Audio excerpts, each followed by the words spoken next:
Friends, మనం ఈరోజు గుత్తికాకరకాయ fry చేద్దాం. ఒకసారి ఎలా చేస్తానో చూపిస్తాను రండి. ముందుగా ప్యాన్ పెట్టుకోవాలి. కొంచెం ధనియాలు వేసుకోవాలి. వేసుకొని కొంచెం లిటిల్ బిట్ ఫ్రై చేయాలి.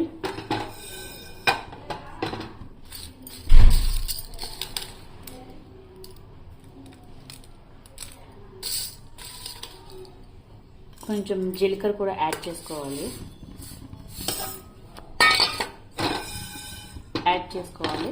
కొంచెం ఒక 8 ఎండుమిర్చి కూడా యాడ్ చేసుకోవాలి. కొంచెం ఫ్రై అవ్వాలి.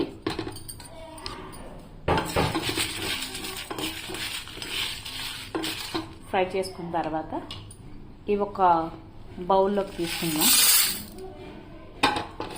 నెక్స్ట్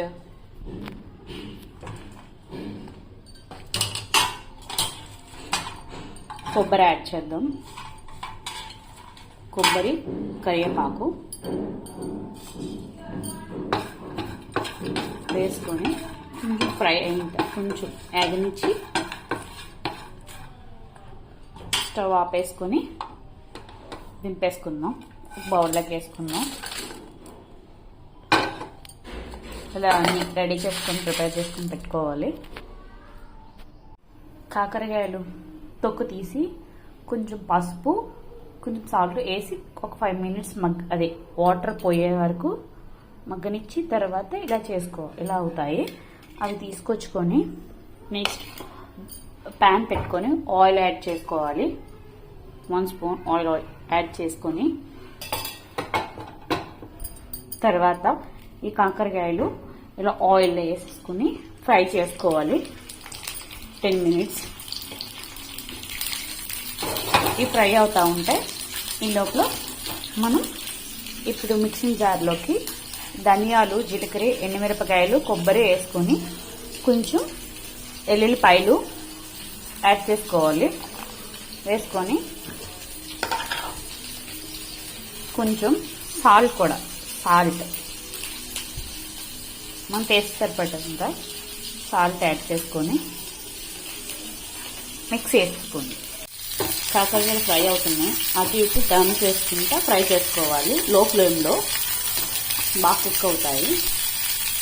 నెక్స్ట్ మనం రెడీ చేసుకున్న పౌడర్ మిక్సీ జార్లో వేసుకున్నది రెడీ అయిపోయింది. ధనియాలు, కొబ్బరి, జీలకర్ర, ఎండుమిర్చి వేసుకొని వాటర్ ఏం పొయ్యకుండా పొడి చేసుకోవాలి దీన్ని. నెక్స్ట్ ఇది ఫ్రై అయిన తర్వాత దీంట్లో స్టఫ్ చేసుకోవడమే. అంతే, గుత్తికాకరకాయ రెడీ. ఇది ఫ్రై అయిన తర్వాత స్టఫ్ చేసి మీకు చూపిస్తాను. ఫ్రెండ్స్, కాకరకాయ ఫ్రై అయిపోయినాయి. ఇప్పుడు ఈ పొడిని కాకరకాయలో స్టఫ్ చేసుకోవాలి.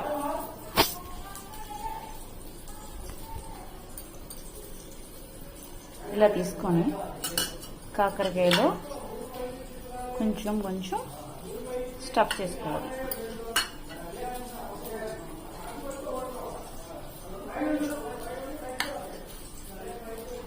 అంతే, ఇలా పెట్టుకొని మొత్తం అన్ని కాకరకాయలు పెట్టేసుకోవాలి.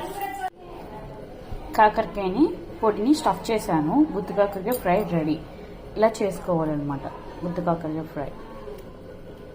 మీకు కూడా ఎలా వచ్చిందో కామెంట్ చేయండి, షేర్ చేయండి, సబ్స్క్రైబ్ చేయండి. Please support my channel.